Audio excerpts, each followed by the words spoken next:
The ledger's quill scratched like a metronome against the silence. 8 seconds, and the world changed. Imagine a handwriting that decides who will live, who will die, and who will be taken apart from the life they knew. You are not reading a myth, you are watching the bureaucratic machinery of empire at work. In the first light after a raid, a list lay open on a rough wooden table. Names. Ages. Measurements. Status, allocated. The men who wrote those names did not see people. They saw resources, lines on a page to be optimized for conquest. Listen to this as if I am handing you a lantern in a room where everyone else carries torches. The Mongol conquests were not merely arrows and sieges. They were a program, administrative, methodical, efficient, that reached into households and recorded futures with ink. When a city fell, the winners did not simply seize land, they logged human material. Women and children became entries in ledgers, their lives catalogued beside grain and livestock, their value assessed and assigned. This was not chaos. This was architecture. This is the first truth you need to accept: power does not only take by force. Power systematizes its taking. Power writes forms, invents categories, and then baptizes violence with the language of order. Survivors remember chaos, empires remember forms. Somewhere between those two memories, the real design hides. That design can be colder than any single act of cruelty because it erases consent under the guise of administration. It turns atrocity into policy, sorrow into statistics, grief into a column on a page. You will hear numbers in this series that sound impossible until you understand the mechanism: millions carrying a single signature across centuries. That signature is more than legend, it is the residue of organized domination. We will follow archives, DNA charts, travelers' reports, and the quiet minutes of administrators who treated human life like stock.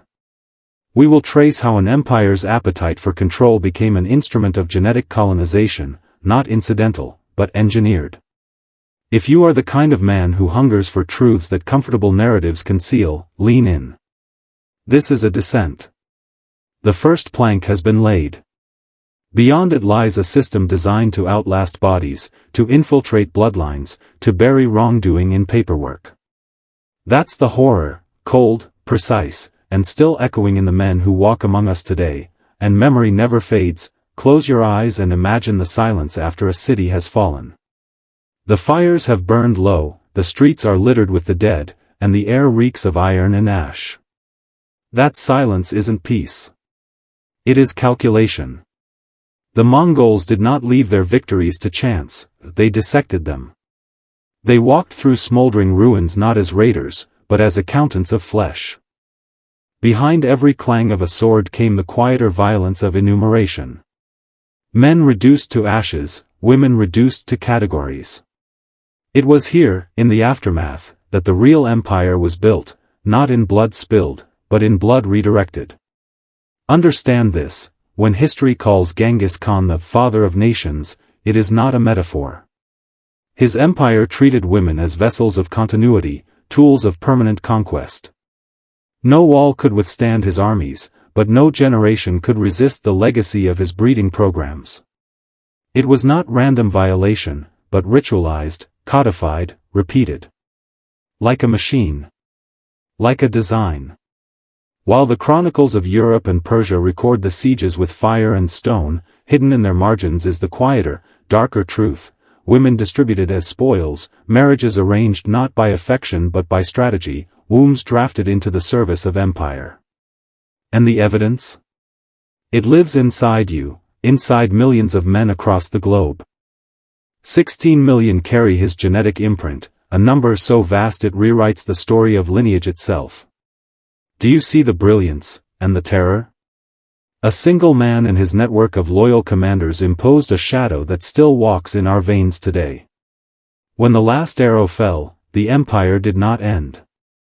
It was simply hidden inside flesh, silently multiplying through centuries. This is where the descent sharpens: power is never only about the sword. True power survives death. It programs the living, long after bones have turned to dust. The Mongol conquests were not a chapter of the past, they are alive in the present moment. Every descendant carries proof of an agenda so cold and so vast that even now, men joke about their Viking percentage or Asian ancestry without realizing they're boasting about the residue of organized violence. Ask yourself, who benefits when history turns atrocity into legend, when trauma is rebranded as destiny? Who profits when the conqueror is praised for his empire, but the women he consumed are buried in silence? You were told the story of a warlord. You were never told the story of the ledger. And that silence, that is where we go next. The deeper you go, the more you realize, what happened under the Mongol banners wasn't just domination of territory, it was psychological warfare. Every city knew what awaited them if they resisted. Not just slaughter, but annihilation of their lineage, distortion of their legacy. Men killed, women redistributed, bloodlines rewritten under another man's name. This was terror as policy. Imagine standing at the gates, sword in hand, knowing that even if you fall bravely, your daughters will bear the children of your enemy, your family tree bent toward his roots. That is not just defeat. That is erasure. Understand this mechanism. Violence on the battlefield breaks armies. Violence in the home breaks civilizations. Genghis Khan understood that to rule forever, you must not only kill the men, you must own their future generations. The ledger, the breeding assignments, the forced unions, all of it was designed to plant seeds that would grow Mongol dominance where walls once stood. Women became not only spoils, but conduits. Their children would carry the conqueror's blood, speak his language, adopt his loyalties. Within a generation, the conquered stopped being outsiders. They became part of the machine. Not by choice, but by biology. Do you see how clean the design is? How it converts terror into permanence? Historians reduce this to legacy. They call him the greatest progenitor in human history, almost with admiration. But what does that legacy cost? 16 million men alive today, each an echo of an act their ancestors could never consent to. The psychology of empire hides this in plain sight. Glorify the conqueror, silence the conquered. Celebrate his virility, erase their violation. That is how power preserves itself. Not by denying what happened, but by retelling it until the horror sounds like triumph. And you, listening to this, feel it in your bones, because part of you already knows. Every institution you see around you today, every system that bends your choices without your consent, it follows the same architecture. Kill resistance, breed compliance, bury truth. The Mongols were not an anomaly. They were a prototype. Here is where the rabbit hole turns darker.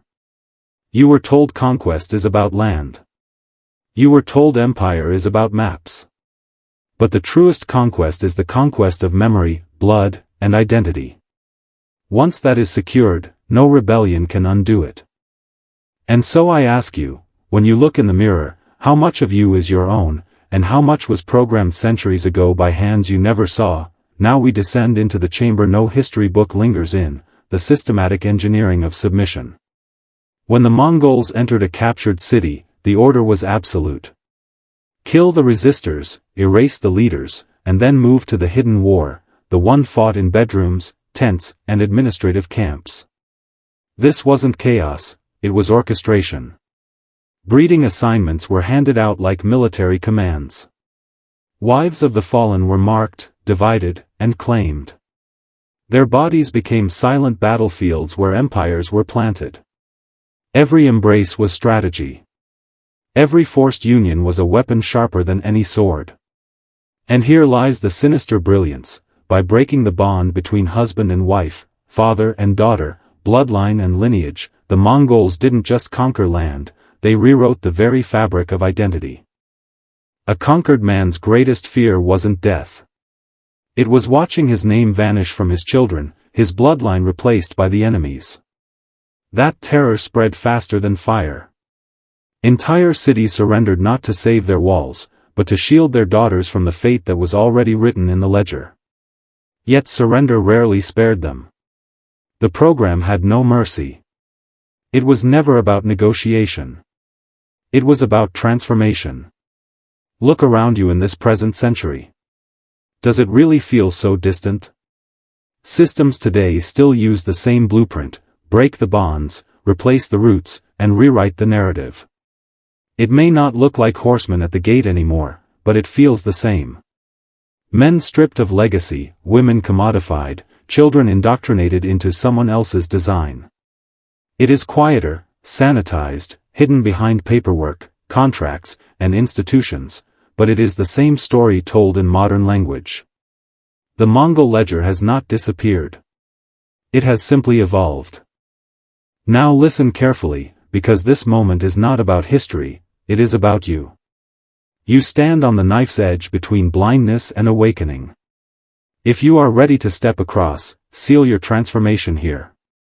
Comment the phrase, "I do not belong to their system," and write it twice. Once for the world to see, and once for yourself, so your mind carves it into permanence. This is how you cut the chain, how you refuse the inheritance of silence. Because the truth is, what happened under Genghis Khan is still happening in different forms. Not one of you is untouched by the shadow of systems that demand your compliance. But once you see the ledger, once you name the mechanism, you can no longer be a pawn in its design. You begin to become something else, something dangerous. They taught the world to admire conquest while hiding the instruments of that conquest in plain sight. Remember this: institutions love stories that flatter the victor because stories are how systems survive. The Mongol conquests reveal the anatomy of entrapment, gradual and cumulative rather than sudden.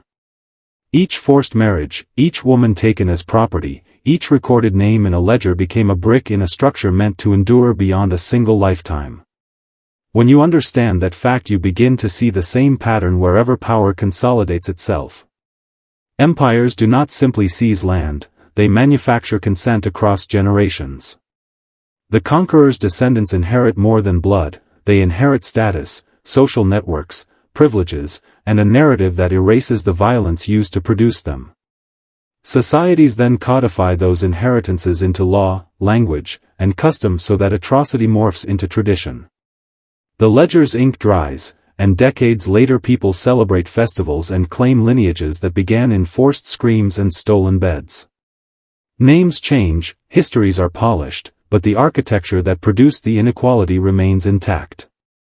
The invisible work of power is the most dangerous because it hides inside what people consider normal. While attention focuses on battles and heroic feats, the slow work of remaking identity proceeds unremarked. Conquerors teach obedience not only by force but by shaping belief, ritual, and memory. Children learn stories that omit the ledger, and schools and state chronicles repeat those omissions without questioning them.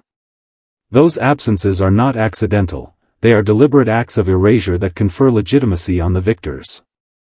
Silence becomes its own authority and a mechanism of control. You do not need to be physically chained to be dominated, you need only to believe that the chain is natural. This is why revealing the ledger is dangerous. Truth is corrosive to systems that depend on amnesia. To expose the ledger threatens comfortable narratives and those who profit from them. Institutions will deny, minimize, and redirect attention because rebuilding power requires preserving the old story or inventing a new one that suits them.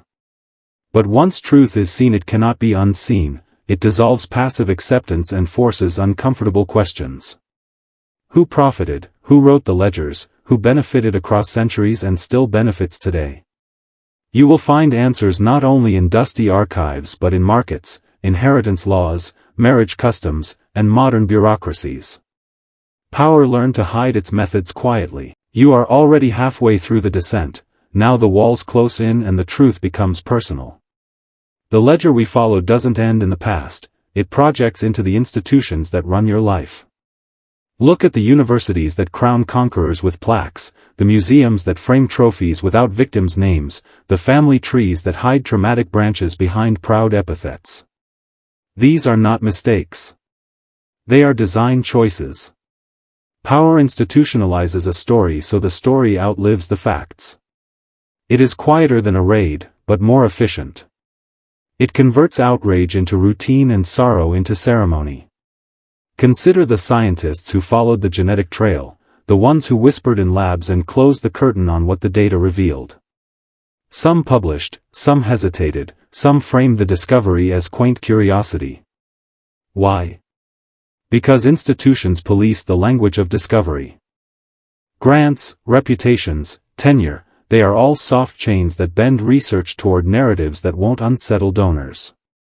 When the evidence contradicted the comfortable myths, many preferred to file the finding under interesting footnote rather than expose an act that would demand restitution and rewrite textbooks. That silence is not neutral. It is complicity. This is the machinery you are up against: museums, academies, courts, and media that curate collective memory. They choose which artifacts are sacred and which protests are noisy. They convert crime into heritage through selective editing, a statue, a festival, a hero's portrait, and in the process they normalize what once caused outrage. The ledger becomes a footnote in a glossy catalog. At the same time, laws and customs lock in benefits for the winner's descendants, property, prestige, networks, and those structures appear natural, like the weather. But like the weather, someone engineered the conditions. To see this is to be dangerous. Once you acknowledge that many institutions are not impartial arbiters but active participants in preserving elite advantage, you stop accepting narratives fed to you. You begin to read the margins, which archives are closed, which voices are missing, whose suffering is rendered invisible by polite euphemism. That discernment isolates you from comforting certainties, but it also frees you. Real awakening is never cozy. It strips illusions and sharpens the appetite for action. So ask yourself, when history presents a hero, whose ledger should you demand to read? When a museum honors a founder, which names should be on the plaque? When a statistic is celebrated, which stories were turned into numbers? The answer is the map back to justice. Not the justice of tribunals, which are slow and corruptible, but the justice of memory, naming victims, restoring narratives, refusing to let elegant museums sanitize atrocity into legend. This is the knife edge. You can walk away, keep believing sanitized stories, and live within the quiet tyranny of omission. Or you can keep descending with me, learn the ledger's language, call out its architects, and begin to dismantle the polite machinery that turned cruelty into pedigree. The choice defines what kind of man you will be. Now the descent reaches its end, and it is here you must face the deepest truth. Genghis Khan is not just a figure of history, he is a blueprint of power. What he did to the wives of his enemies was not random savagery, but the codification of domination that still echoes in every structure around you. When you see the DNA trail stretching across continents, when you hear the numbers that should be mathematically impossible, you realize, this was not conquest of cities. It was conquest of the human future itself. He planted himself in the blood of nations, and that seed still grows. And the more uncomfortable truth? The world admires it. Leadership seminars cite his name. Military academies study his strategies. Documentaries glamorize his empire. Few mention the breeding programs, the ledgers, the systematic consumption of women as infrastructure. Why? Because the world is trained to admire strength, no matter the cost. To celebrate dominance while ignoring its victims. And that conditioning shapes you, even now.